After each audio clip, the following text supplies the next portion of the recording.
Thank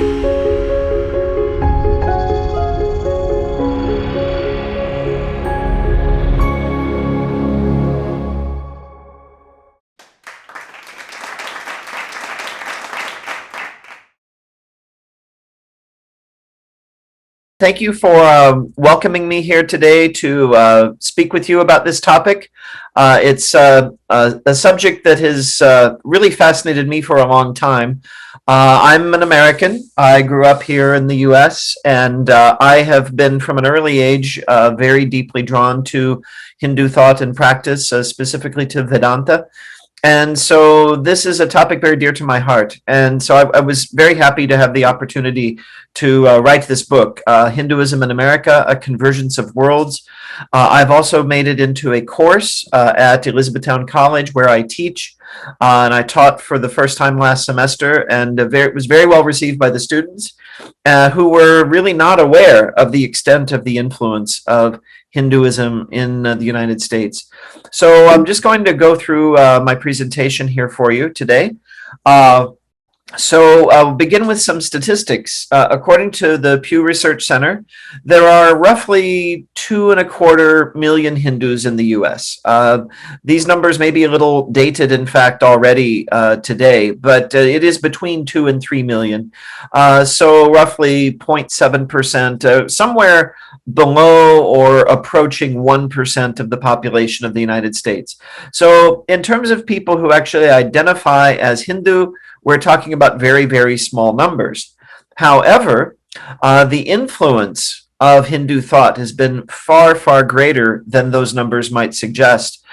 This editorial was written, about 12 years ago now, in the popular magazine Newsweek, saying, "We are all Hindus now," by Lisa Miller. And it was a controversial article when it came out. And what it was basically saying is that if you look closely at poll data, attitudes that Americans hold tend to align far more closely with Hindu teaching, often than with traditional Christian teaching, even though Christianity is the dominant religion in America. Something like 80% of Americans identify as Christian. This article says 76%. Nevertheless, we find these very interesting figures. According to the data, roughly 65%, 2 out of 3 Americans, believe that, quote, many religions can lead to eternal life. Now, of course, the idea in the Rig Veda that truth is one, that the wise speak of it in many ways, that as Sri Ramakrishna taught, there are many paths to truth. This idea is an ancient idea in Hindu tradition, and we find it in many, many Hindu texts. The Gita, Mahabharata, many places we find this teaching. And it's not such a widespread teaching in Christianity, which tends to emphasize faith in Jesus as the only way.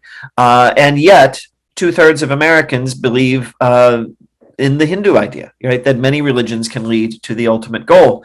This includes more than 1/3 of white evangelical Christians, and I have a little exclamation mark here because this is rather shocking, because this is a group, white evangelicals, who tend to be very, very conservative in their views, and yet over 1 in 3 believe this idea that people of many religions, many paths, can ultimately reach salvation, however that might be conceived. 24% of Americans, approximately 1 in 4, believe in reincarnation or rebirth. And so that is, again, a very high percentage when one considers that that's not the traditional Christian idea of the afterlife. 30% of Americans, and this number is even higher if we look at the younger generation, identify themselves now as spiritual but not religious. The term religion has come to be identified with a very narrow understanding of spirituality that is rooted in a kind of dogmatic interpretation of Christianity. And a growing number of Americans simply do not identify with that. They rather would draw upon many traditions and many sources. And so people will practice yoga, they'll tap into Buddhist mindfulness teachings, they'll draw from many, many different things, but not identify with any specific one. But this also is a practice that's been very common in India for many centuries. People have drawn from many traditions, celebrated one another's festivals, and so on. This has been a typical attitude in India. If we look to the rest of Asia, China and Japan, it's very common for people to have multiple affiliations, to practice, say, both Buddhism and Shinto, for example, in Japan. And so this is becoming common in America too. Hindu imagery has been popularized. This is sometimes controversial because it's not always done in a particularly reverent or understanding way. But what I want to point to is that the imagery is appealing to many people. You have people with T-shirts with Hindu deities.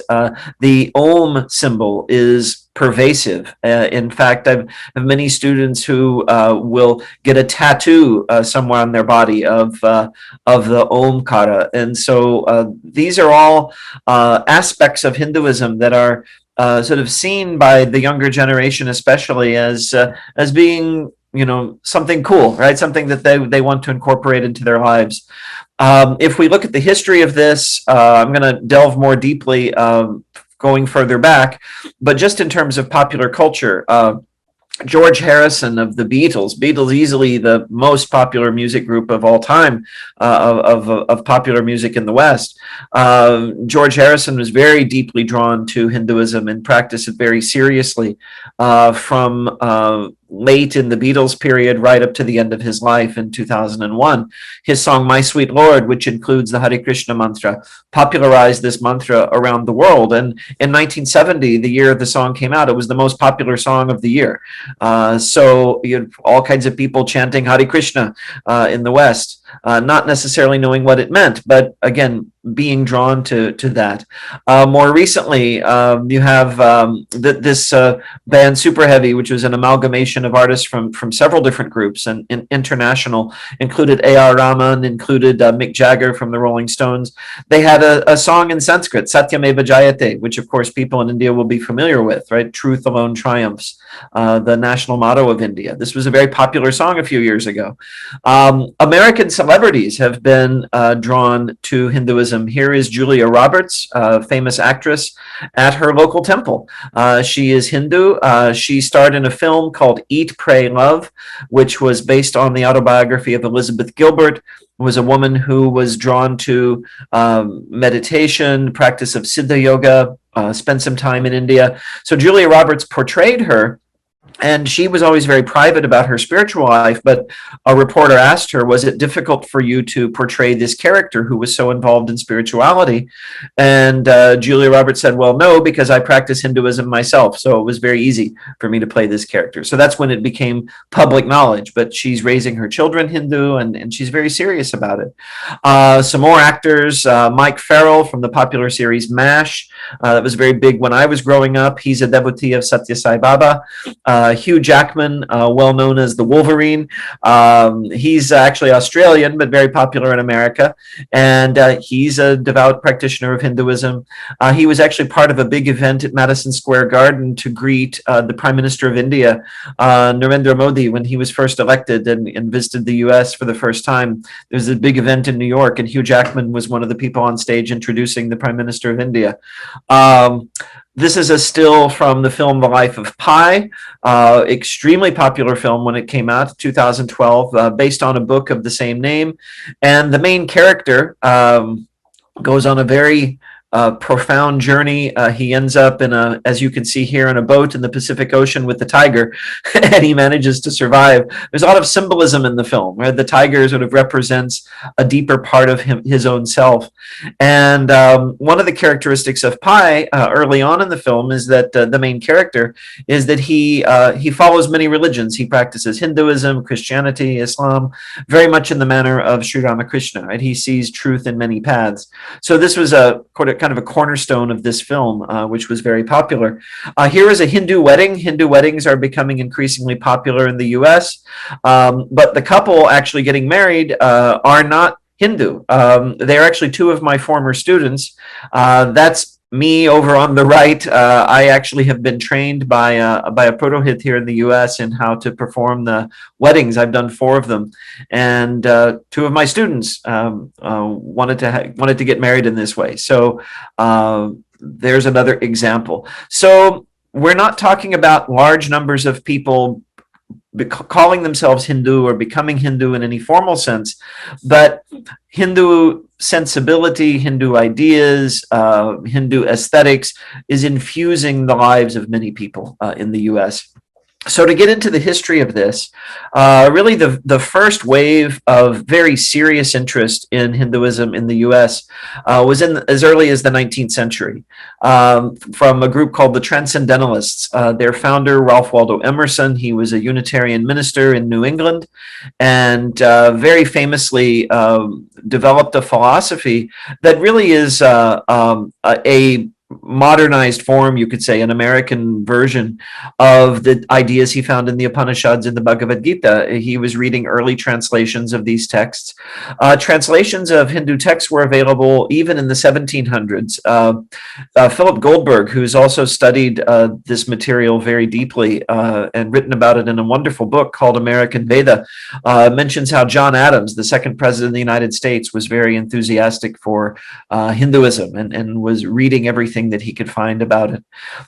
This is a quote from a poem called Brahma, which was composed by Emerson, but which is basically a translation of the 19th verse of the 2nd chapter of the Gita. If the red slayer think he slays, or if the slain think he is slain, they know not well the subtle ways I keep, and pass and turn again. This is where Lord Krishna is talking in the Gita about how the Atman is indestructible. And even if one dies in battle, it's really only the body that dies. Far or forgot to me is near, shadow and sunlight are the same. The vanished gods to me appear, and one to me are shame and fame. This is talking about the state of vairagya, right? Being alike in joy and sorrow, pain and pleasure. All of these things are temporary states, but the Atman transcends them all. They reckon ill who leave me out. When me they fly. I am the wings. I am the doubter and the doubt. I am the hymn the Brahman sings. This evokes chapter 10 of the Gita, where Krishna talks about how he is present in every good thing, right? The essential quality of everything is actually him. The strong gods pine for my abode, and pine in vain the sacred 7. But thou, meek lover of the good, find me and turn thy back on heaven. This evokes the end of the Gita, where Krishna tells Arjuna to give up all other dharmas and focus solely on devotion to Krishna. And the sacred 7, this refers to the Saptarshi, the 7 sages associated with the Vedas. And so in this line, turn thy back on heaven, it's really interesting because as a Christian pastor, you would not expect Emerson to say, turn thy back on heaven. But heaven here refers to the lower states, right, that one can achieve through good deeds, but that are short of moksha, right, the ultimate. And Krishna is here saying, don't even aim for those lesser heavens, aim for union with me. So Emerson understood this very well, and he was very influential on another transcendentalist thinker, Henry David Thoreau, who was actually his employee. He was his gardener, but he also found Thoreau to be very wise. Thoreau himself did what Gandhi would later call an experiment with truth. He took a copy of the Gita and he went to Walden Pond and he lived in a state of seclusion, sort of an American sannyasi for a period of time, influenced by the Bhagavad Gita as attested in his book, Walden, his diary. And then he in turn influences Mahatma Gandhi with his essay, Civil Disobedience. I think Thoreau and Gandhi are a great example of the mutuality of this influence between Hindu thought and the West, and between India and the West. That there will be Westerners who are influenced very strongly, very moved by something they find in a Hindu text or Hindu source. They write about it, talk about it. Then someone in India reads that and becomes then further inspired, and the influence goes back and forth. Gandhi would in turn influence, for example, Martin Luther King. So there's a back and forth motion of influence here between the two civilizations. Another transcendentalist, finally, Walt Whitman, the poet, wrote an epic poem called Song of Myself. This is a brief quote from it. I celebrate myself and sing myself, and what I assume you shall assume, for every atom belonging to me as good belongs to you. He's talking about the unity of existence here. The Song of Myself, if you're not familiar with Vedanta, that title will make it sound like this must be some kind of egotistical, piece, myself, look how great I am. But it's not that at all. It's actually a very humble piece. The self Whitman is talking about is the supreme self. He's talking about the Atman. He's talking about the self that connects everyone. So that would be the Transcendentalists. We then move on to the Theosophical Society. This organization was actually started by a Russian noblewoman named Madame Blavatsky, Helena Petrovna Blavatsky.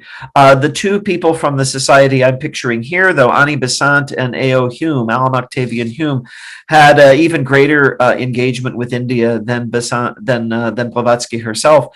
Annie Besant would be a co-founder of the Banaras Hindu University. She was involved in the Indian struggle for independence, was even jailed because of her work on behalf of Indian independence.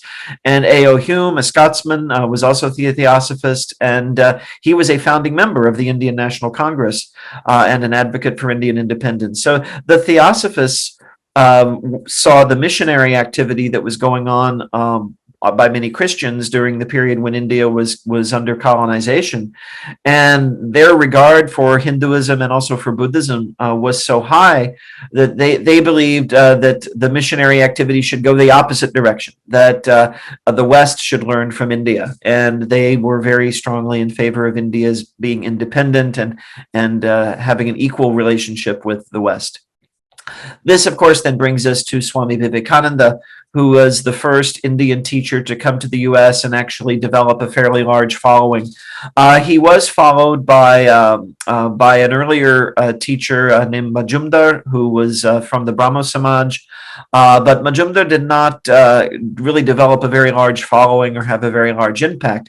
But Vivekananda had an impact that would last for generations, as I'm going to discuss. And basically, the groundwork for Swami Vivekananda's reception in the West was established by the Transcendentalists and the Theosophists. So there were already people learning about India through books. So when they met an actual teacher, they were very excited and very happy to receive him. He was, of course, the preeminent, the leading disciple of Sri Ramakrishna Paramahansa, again, the first charismatic Indian teacher to spread Hindu thought and practice in the Western world.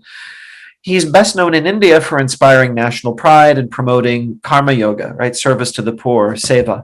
But in the West, he promoted the interfaith movement, greater understanding across religious boundaries, and he really paved the way for later Indian teachers. You could say he is the prototype of the guru who comes to the Western world and develops a following, and many would come and follow in his footsteps.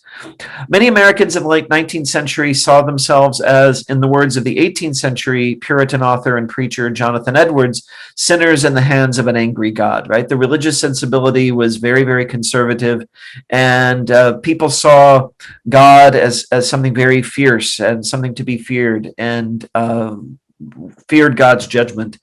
And I think it's, I always tell my students to do this experiment, to, think about that and sort of imagine yourself in that thought world, and then imagine how you might react to the words of Swami Vivekananda. Swami Vivekananda's teaching of the inherent divinity of all beings was quite revolutionary to many Americans. He said in one of his speeches, "Children of immortal bliss, what a sweet, what a hopeful name. Allow me to call you, brethren, by that sweet name, heirs of immortal bliss. Yea, the Hindu refuses to call you sinners. We are the children of God, the sharers of immortal bliss, holy and perfect beings, divinities on earth, sinners. It is a sin to call a man so." Right, so this is radical stuff for many Americans, and it evoked really a twofold response. There were many people who were greatly drawn to Swami Vivekananda because this teaching was so liberating and really resonated with many of their own intuitions and experiences. And there was also a backlash. There were Christian preachers, very conservative ones, who would often protest whenever he would be giving a talk. He gave many of his talks at Unitarian churches. The Unitarians, starting with Emerson, were always very open to these things, but other denominations were not. And so he met with a dual reaction. And in fact, if I were to summarize the history of Hinduism in America from Swami Vivekananda's time to the present, it would be that as a history of dual reaction. That there are those segments of American society that are liberal, that are open-minded, that are interested in learning about different cultures and different societies, and that are very open to the message of teachings like Vedanta, like Buddhism, like Jainism, and so on. And there are those who are very, very resistant to it, both on a religious basis and also because of racism. There is a resistance that is based on racism as well. And this thread of double reaction of the two faces of how America responds to Hinduism, this persists right up to the present day, where we have people who are not only open-minded about Hinduism and Hindu practice, but who even take up a Hindu practice. There are Westerners who have become swamis, they've become teachers in Hindu lineages and have been accepted in the Hindu community as such. Like the founder of the journal Hinduism Today, for example, Satguru Shivaya Subramanya Swami. He was an American named Robert Hansen. These people have been, really stalwarts in terms of promoting Hindu ideals.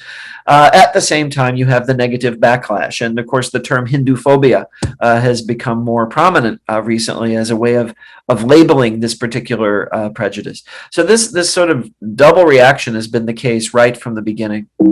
So, as I mentioned, Swami Vivekananda becomes the prototype for many, many other teachers who come.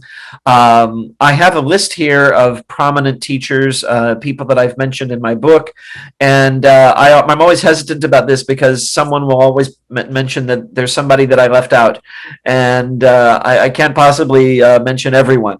But that fact itself is very significant, that so many teachers have come and received a warm welcome in the U.S. and yet also gotten some resistance. The first major teacher after Vivekananda was Paramahansa Yogananda in 1920, the author of the autobiography of a yogi. Jiddu Krishnamurti, who was trained from a very young age by the Theosophical Society to be a spiritual teacher.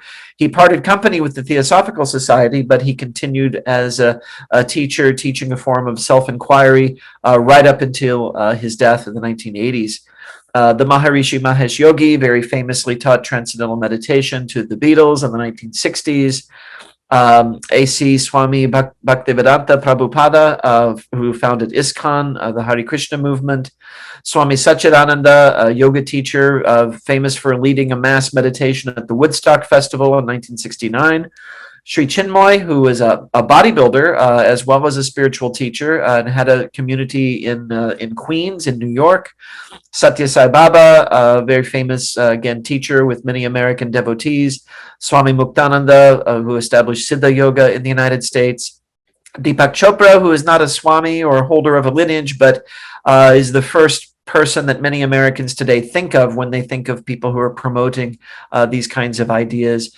And of course, the fairly recently departed Puja Swami Dayananda Saraswati, who was the one person in this list that I actually have had the privilege to meet personally. Before he left his body, he gave a talk at an event at the Hindu Temple of Allentown, Pennsylvania. It was on the occasion of the 150th birth anniversary of Swami Vivekananda. And he spoke of how reading Swamiji's lectures from Colombo to Almora was his inspiration for becoming a sannyasi. So it was a wonderful event. He's someone who's done a great deal to promote Advaita Vedanta in the US. Now, Swami Vivekananda's Vedanta Society, which he established in New York in 1894, and since spread to many centers around the United States.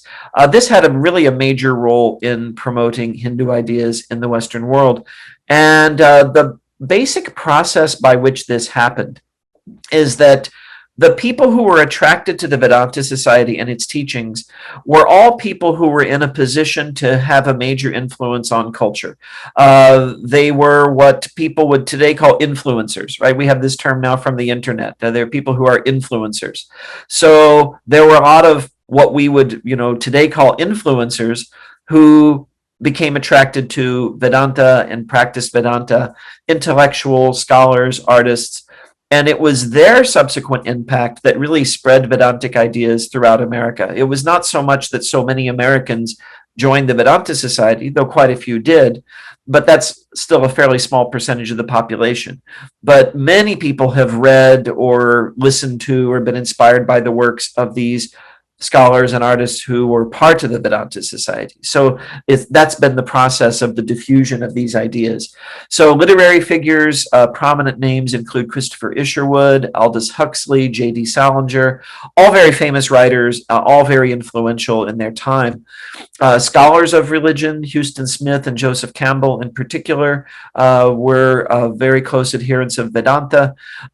If you look at Christopher Isherwood, he was a disciple of Swami Prabhavananda, who established the Vedanta Society of Southern California. That particular Vedanta Society has been especially influential. It really attracted a lot of artists. Hollywood, of course, is right there, right? So you have a lot of creative people, and a lot of them are spiritual seekers. And so they became disciples of Swami Prabhavananda, and he co-authored with Swami Prabhavananda translations of the Bhagavad Gita, the Yoga Sutra, and the Viveka Chudamani. Swami Prabhavananda was very adept in English, but he was a little unconfident about the quality of his English. Isherwood was a very distinguished novelist, writer, essayist, master of the English language. So he would, polish Swami Prabhavananda's writings and was very closely involved in disseminating Vedanta, and the author of one of the best books, I think, on Sri Ramakrishna and his disciples, which, apart from the original writings about Ramakrishna in Bengali, as far as something that you would use to introduce English speakers to Ramakrishna, I think it's one of the best books that is available. Aldous Huxley, very famous spiritual thinker, philosopher, pioneer, was also a disciple of Swami Prabhavananda. He authored Brave New World, a science fiction piece which has some Hindu influences. Also an essay called The Perennial Philosophy, where he talks about the thread of a shared unified experience connecting all the world's religions, and a book called The Doors of Perception, about the expansion of consciousness. And to give you an example of how these influences sort of percolate into the wider society, so we have Aldous Huxley, disciple of Swami Prabhavananda, writing the book The Doors of Perception, which is read by many young people in the 60s, including the band The Doors, this famous rock band. They're called The Doors because of the book The Doors of Perception. They named themselves after Huxley's book. And so and in their music too, you find some of these themes running through. If we move to the West Coast, to New York, J.D. Salinger, another person very strongly influenced by Vedanta.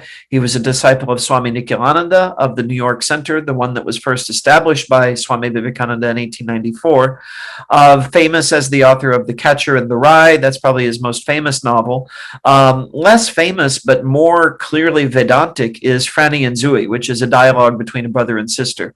And it covers Buddhism, it covers Vedanta, it covers Christianity, and you see the depth of the search that Salinger was engaged in. Salinger abruptly disappeared from society shortly after his first success as a novelist, and people were long intrigued by this. People said, did he have some kind of breakdown? Why did he withdraw from society? And after his death, he had given permission to the New York Vedanta Society to release his correspondence with them. And it turns out that he spent the rest of his life meditating, studying the Gita, studying Vedanta, and corresponding with his guru. So he, rather like Thoreau, he went and dedicated himself completely to spiritual life. So again, he withdrew from public life in the early 60s to pursue his spirituality. Huston Smith, I need to update this. He actually passed away a year or two ago. but he was a scholar of religion. He was from my part of the U.S. He was a Midwesterner from St. Louis, and he was also very involved in popularizing the study of world religions, and again heavily influenced by Vedanta, and frequented the Vedanta Society of St. Louis, Missouri. Then we have Joseph Campbell, popularized the comparative study of religion and world mythologies. He authored a book called The Hero with a Thousand Faces, and he co-authored with journalist Bill Moyer a book called The Power of Myth, which is basically a transcript of the television series of interviews between the two of them on these wide-ranging topics. He was also very, very closely connected with Vedanta. The Hero with a Thousand Faces was the direct inspiration for George Lucas, the director George Lucas, to attempt to create his own American mythology, his American story, which would give a spiritual inspiration. And this is, of course, the Star Wars films. And it's not well known, but these films are full of Vedantic influences and Hindu references, if you know what to look for. The Jedi Master Yoda that you see pictured here, he's modeled in many respects on several Hindu teachers, Maharishi Mahesh Yogi for one, as well as Sri Ramakrishna himself. And his name Yoda, Yodha, means warrior in Sanskrit. And so, and he is also a great warrior in the films. The concept of the Force, a kind of divine reality that is not personalized, but that is pervasive in all things, very much akin to the idea of Brahman, and also to the idea of Shakti, right? The idea of a creative power that is present in all things. So the Star Wars films tap very deeply into Vedanta, even though on the surface they really don't appear to, right? If anything, Japanese culture plays also a very prominent role in the Star Wars films in terms of the appearances, the dress, and so on. But the ideas, you can see a lot of connections with Hinduism. Some other influential Hindu masters in the West, two that I think definitely bear mention are Sri Aurobindo and Sri Ramana Maharshi. Neither of them ever set foot in America, but they both have considerable followings in the U.S.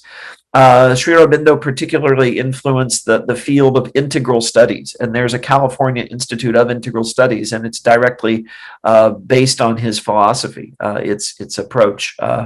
Mahatma Gandhi was very influential in terms of politics and the application of nonviolent methods to things like the civil rights movement.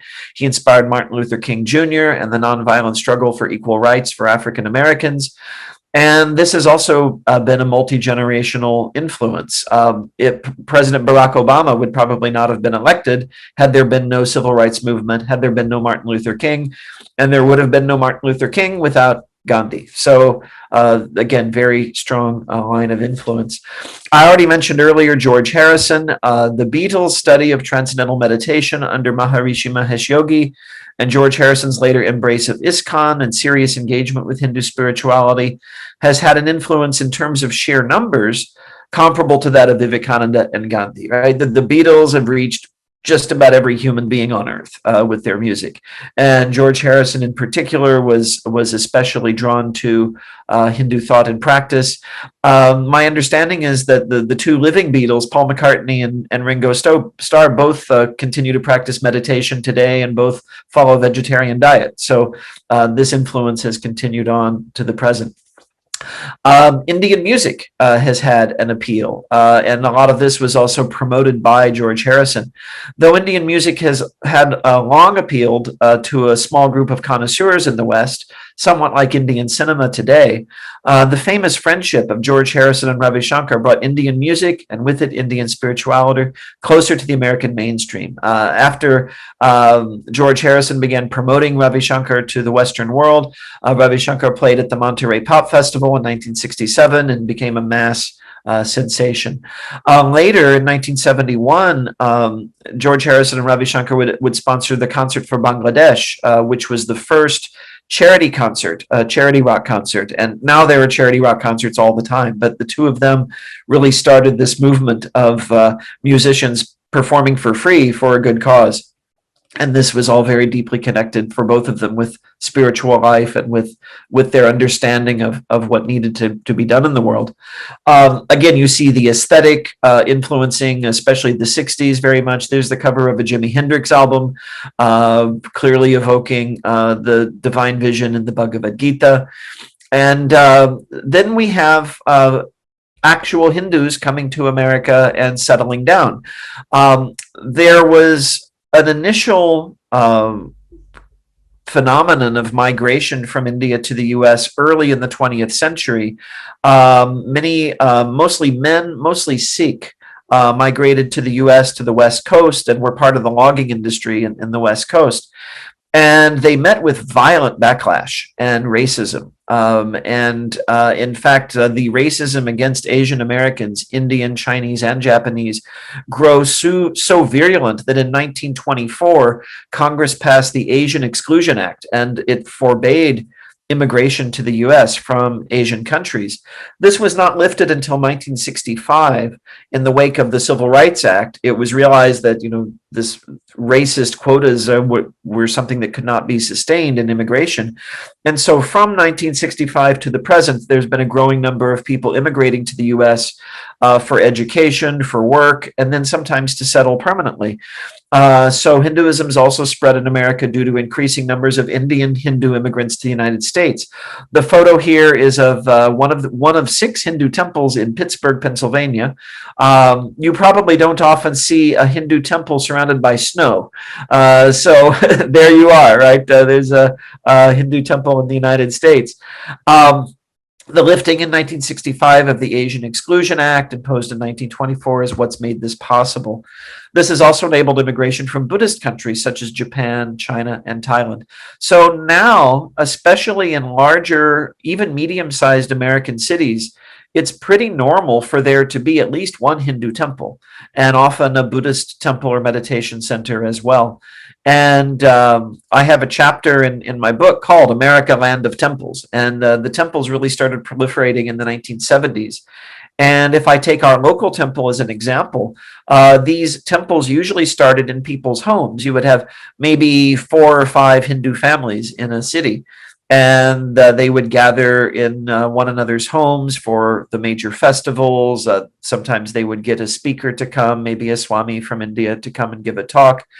And as the numbers would grow, they finally realized they had enough resources to acquire or even build their own facility. And the first temples grew that way. And so in temples, one of the first large temples was in Flushing, New York, near New York City. And they've just expanded ever since across the country. I have an appendix to my book that is a list of every Hindu temple in the United States that my research assistant could find on the internet. And I suspect even that is incomplete and, goes many pages. What's interesting is that you see that, there are pockets of the US where there are more Hindus.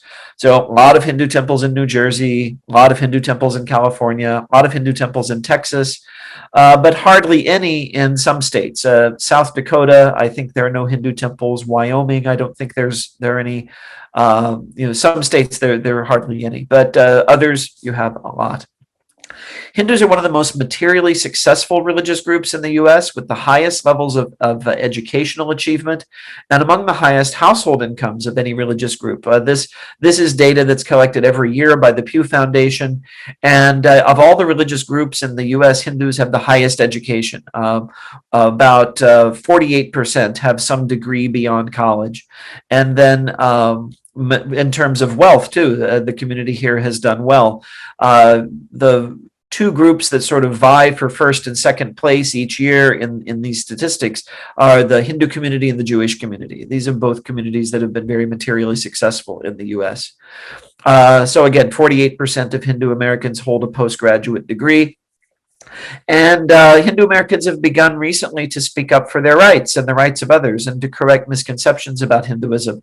Here's the logo of the Hindu American Foundation, one of several such groups, but HAF has been the most prominent, I think, the most well-established, and somewhat controversial also. What you see with HAF, I think that's very interesting, is that most of the members grew up in the United States. It's their parents who came from India. And so you have a growing number of Hindus who were born here or were brought here at a very, very young age. And they are as American as they are Hindu. And so in America, one of the traditions is advocacy, right? You advocate for yourself. You join into the democratic conversation. And so HAF is a good example of that.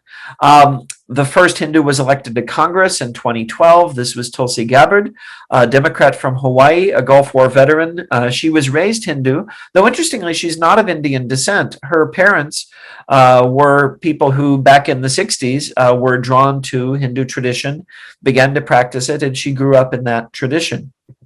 She ran for president in 2020.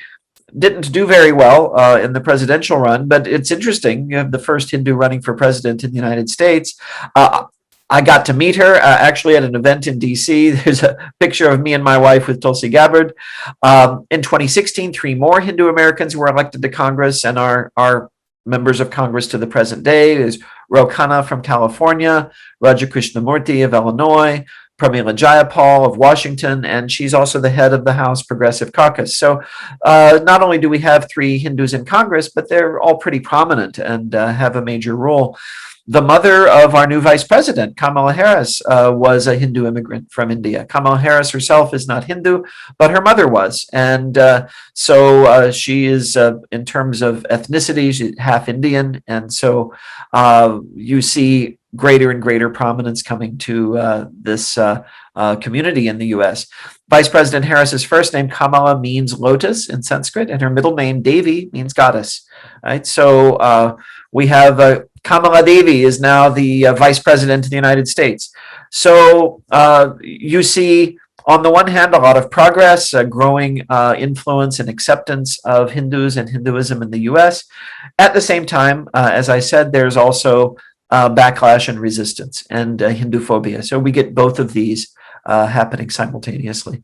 So that's the end of my prepared remarks. I think I need to leave some time for questions and discussion. So I'll hand it back over and look forward to any questions. What was your first encounter with Hinduism? And what was your background and why did it appeal to you? Okay, thank you very much for asking that. And and I actually, because I thought a lot of people might be interested in this, I wrote a little prologue about this in the book as well. So I grew up in the Catholic tradition and grew up in a very small rural town in Missouri. And I was always interested in religion and philosophy and sort of, big questions of that kind. But what really accelerated the process for me was my father. My father passed away, actually. He was in an accident. This eventually led to his death when I was only 12 years old. So this had a big impact on my consciousness. I started thinking a lot about what happens after we die. Why is there so much suffering in the world? Is there a God? All of those sort of big questions that people wrestle with. And I got a lot of inspiration from the tradition I grew up in, but I had some questions that I did not feel that it answered. And so I began looking at a lot of different religions. I began reading everything I could find about various traditions. But one that always sort of attracted me most personally was the Hindu tradition, because it seemed like a very expansive tradition. Especially when I read about Sri Ramakrishna and how he saw truth in many traditions and followed many paths, I really liked that sort of open-minded approach. My first encounters were really through popular culture. George Harrison's music, I like the Beatles, and my father was a fan of the Beatles, so the philosophy there was intriguing to me, and I began learning more about them. I knew they went to India and studied with the Maharshi. And then the movie Gandhi, Richard Attenborough's film Gandhi, came out, and that really made a deep impression on me too. And so I started reading everything I could get about Gandhi. And in the things I was reading, Gandhi and George Harrison, they were always mentioning the Bhagavad Gita. And I thought, well, this seems like a really important book. I need to get hold of this Bhagavad Gita. But I didn't really know where to find it or how to go about it. It was not something you could easily get hold of. And then I went to just completely unrelated to all of this, I went to a market, open air market that one of the local churches was holding. And I used to go to these markets sometimes with my grandmother. She was selling arts and crafts that she made. She was an artist, and I would go and look for old science fiction books and things, to comic books and that sort of thing. And so I went to a table covered with books, and right on top there was the Bhagavad Gita. It was the ISKCON translation with the very rich illustrations. And I opened the book, and it was talking about how just as someone discards old and worn out clothing and puts on a new set of clothing, so the soul discards the body when it no longer functions and takes on a new one. And this message of rebirth was something I found, it was very logical. It fit very well with my own ideas at the time, and I was really inspired by it. I was like, I thought this makes sense, and it really spoke to me very deeply. And so from that point on, I was hooked. I mean, I started reading more and more, everything I could find, and ended up making a career of studying these things, because that's what better way to earn a living than studying what you love.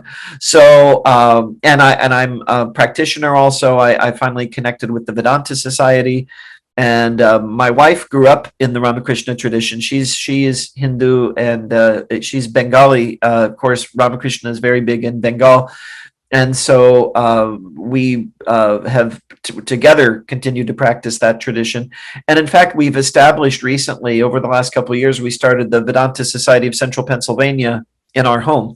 So we were having gatherings in our home pre-COVID, then they became Zoom meetings. And but this has been really very central to my life from a pretty early period.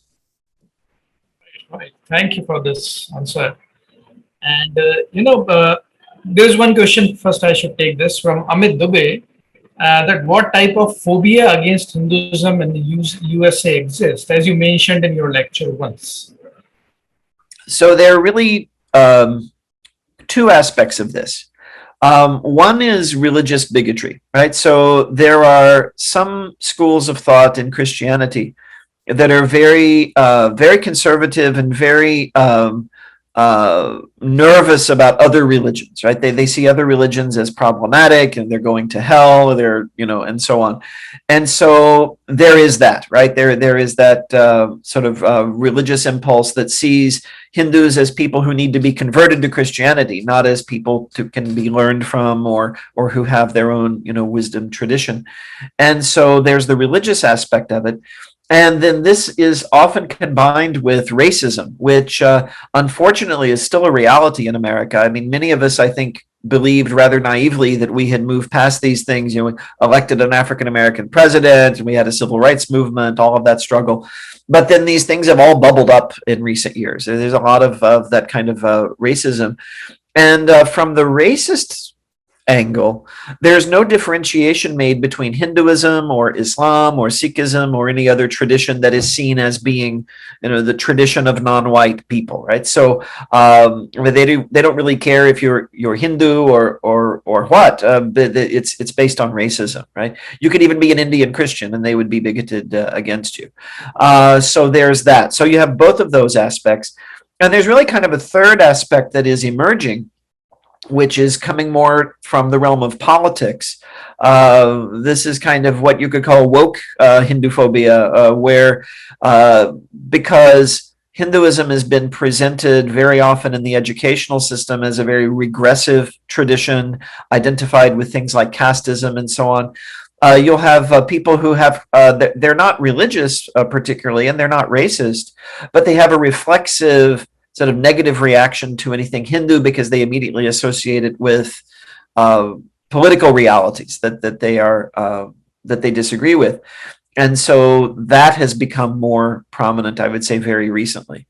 But I think that's almost really a kind of 21st century version of the old religious bigotry, right? So before it was, well, we're Christians and Indians are barbaric and savage and so on.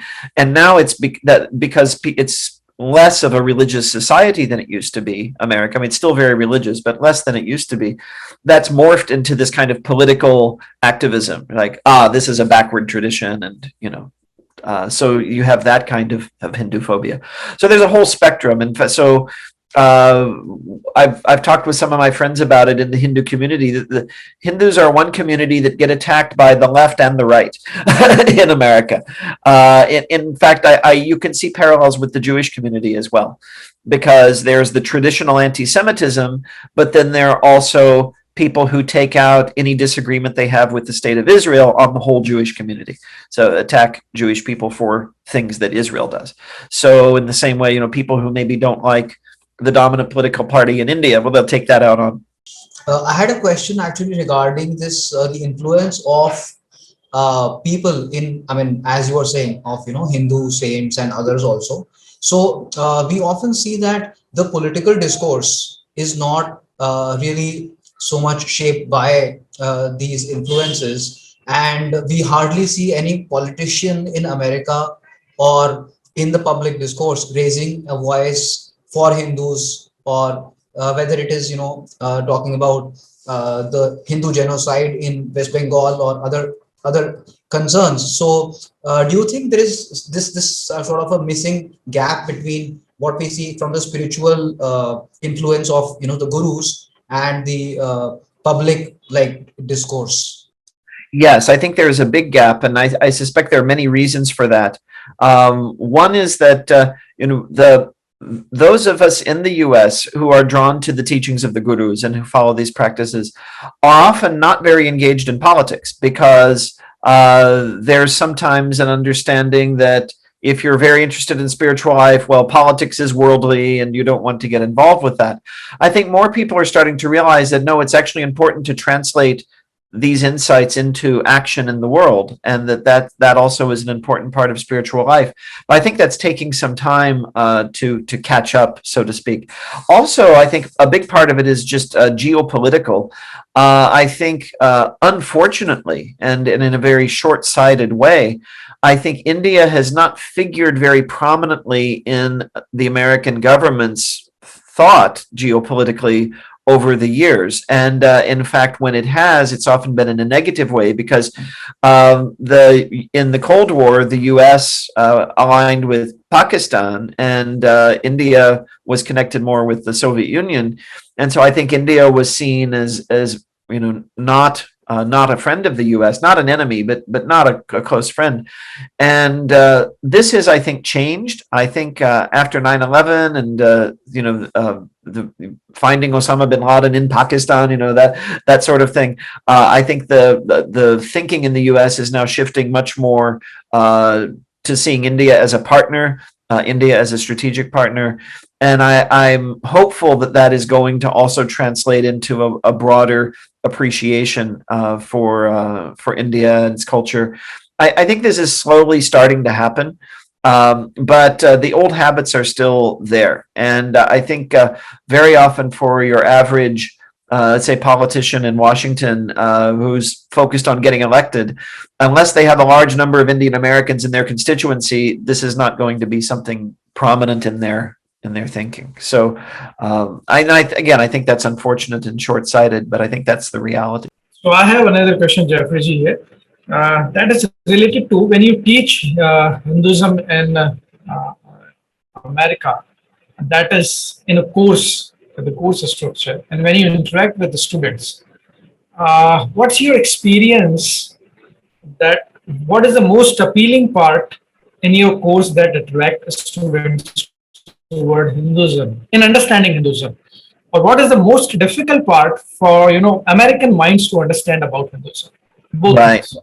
Right. So those are two very good questions. So the most appealing part, I think, for many students, there are a couple of things. One is the idea of harmony of religions that the lady was just talking about, that you can draw from many paths and there's no sort of restriction in that regard, that it's not, coming from a Vedanta perspective at least, it's not a very judgmental tradition. It's not saying you're bad, you're a sinner, there's something wrong with you. It's saying, well, you are divine, but you're not aware of your divinity, so you need to uncover that divinity. That's all very appealing to people. I think the part that people have difficulty with very often is how divinity manifests as the one and also as the many. So you have many, many Hindu deities. So, you know, we have Shiva, we have Vishnu and all of his avatars, we have Shakti and all of her forms, we have Ganesha and so on. And most of the students come from this very strongly monotheistic Christian background. So they have a hard time wrapping their heads around the idea that God can be both one and many at the same time, right? This is, I think, something that they had a harder time with. Also, I think because a lot of them, if they get any education about Hinduism at all in high school, it's all about caste, right? It's and basically Varna, right? As we were just discussing. And so they come with the thought that that is somehow, you know, really very important or central. And it's hard to, you know, deprogram them from that, to get them to understand that that's really not an accurate understanding. And so that I think is also a challenge. Thank you. Thank you. And one more thing I would like to ask is that, you know, historically, if you see, I think Swami Vivekananda came first. I'm talking from, you know, last 100 years. Right. And Vedanta came. So what appealed to Americans most here, in general, I'm talking about, the things which came from India, particularly about Hinduism, whether it was Bhakti path, whether it's Vedanta, whether it's, you know, yoga or any other stream. So which is the most popular stream that appeals American mind coming from Hinduism? Definitely the most popular today is yoga, though I think it is a somewhat impoverished understanding of yoga, because it's a concept of yoga that's focused almost entirely on physical health.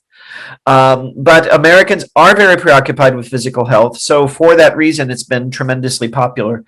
A lot of people are very critical of that. I'm sometimes critical of that as well. However, I've known many Americans for whom that has served as a gateway. That is, it starts as physical health, but then people are intrigued. What are these mantras? What does this mean? Where does this terminology come from? And then they go deeper. And pretty soon, you know, you find people who are getting very seriously involved in the deeper spiritual aspects of it. So yoga has been, I think, very, very popular. I think Vedanta, especially the Jnana yoga, has been popular for many as well, because it's very rational, right? It's sort of a fusion of science and spirituality, which are often viewed as antagonistic in the Western world. So rather than have this antagonism between faith and reason, or, you know, religion and science, seeing spirituality as a rational process that one can engage in for oneself, and that you don't just take it on faith, you essentially prove it to yourself through the practice, through the experiences that you have. That's also, I think, been very appealing, especially in Swami Vivekananda's period, because that was a very rationalist period of American history. So that's when there was, you know, the triumph of science would really sort of loomed large in the 19th century. And so that, I think, was a big part of his appeal in that time. But I think it's still appealing to many people today for that reason.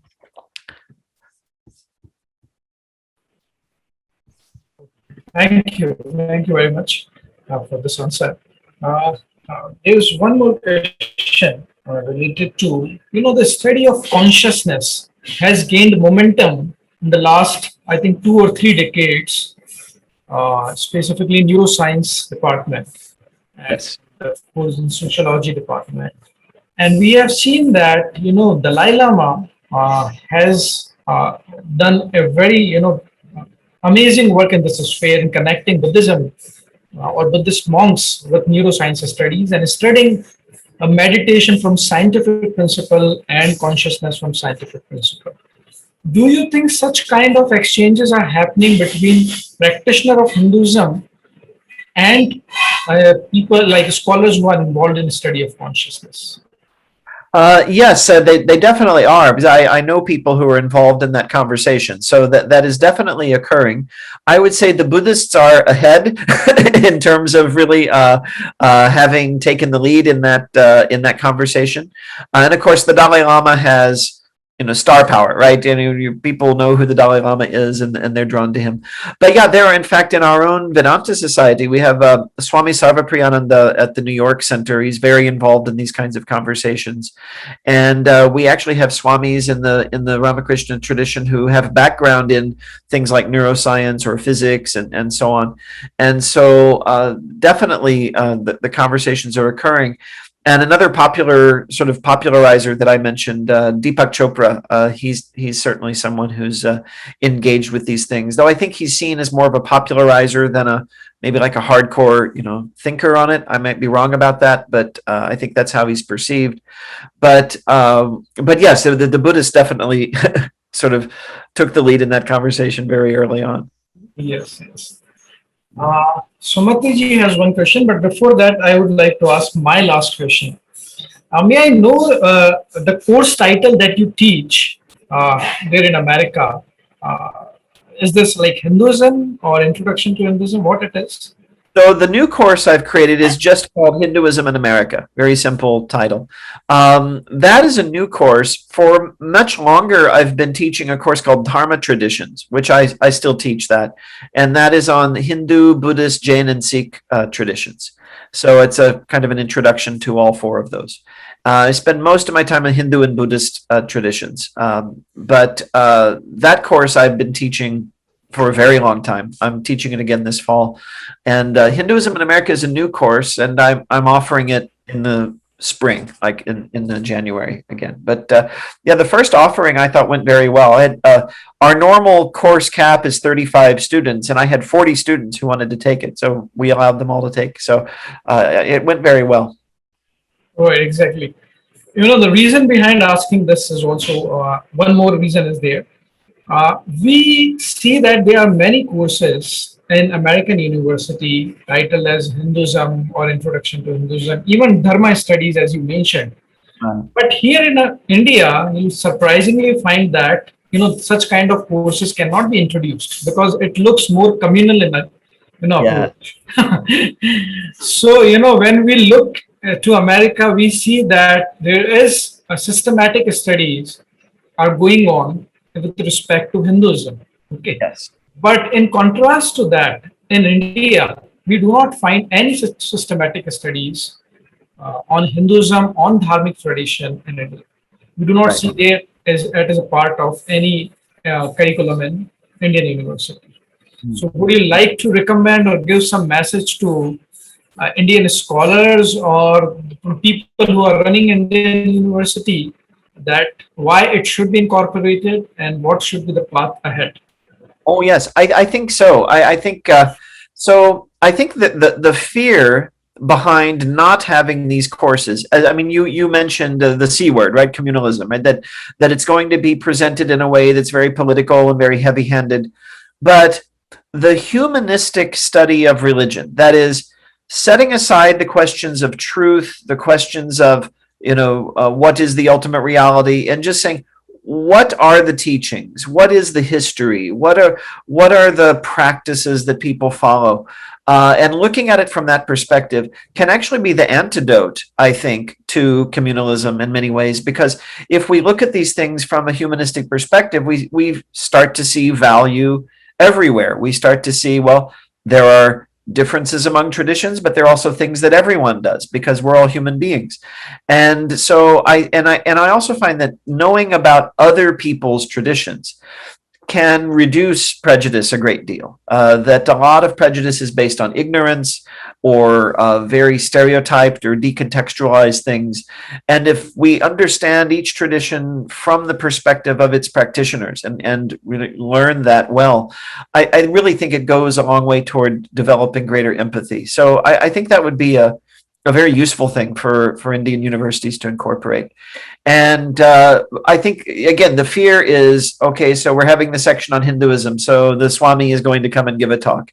And now we're having the section on Islam, so the mullah is going to come and give. No, it should be professors who have studied languages and have studied texts and who know how to present these things in a way that's accurate and factual. I think that would be really beneficial.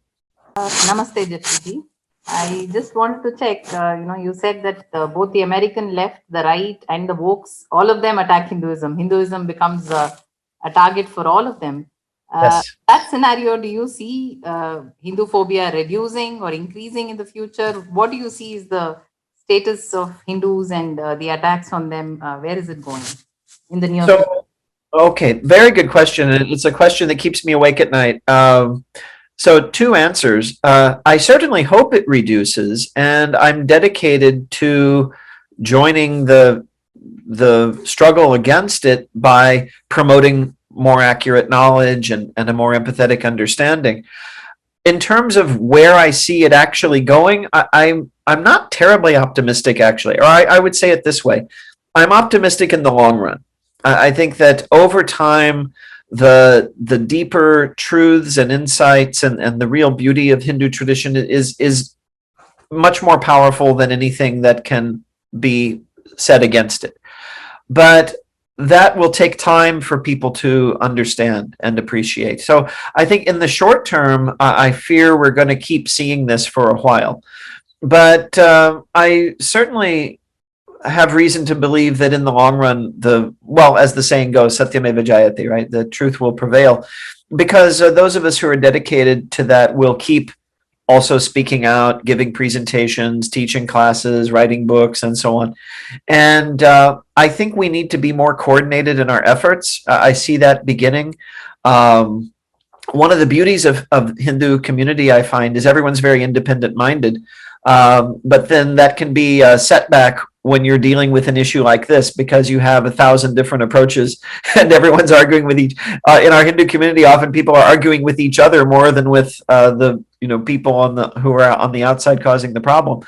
So I think if we're more coordinated and we're really speaking from an authentic dharmic perspective, not just kind of knee-jerk out of anger, which is understandable, but it's unproductive ultimately. I think we can prevail in this conversation, but in the short term, yeah, I mean we're combating hundreds of years of prejudice, so it will be an uphill battle. I do think it will eventually go the right way, but it'll take some time.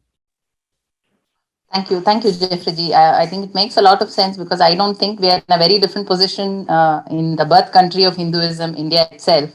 There is a lot of attack and on Hindus and Hinduism in its own birth country. So, but what you're saying gives me a lot of hope that I think we just have to believe that Satyameva Jayate in the long run and just keep doing what we do.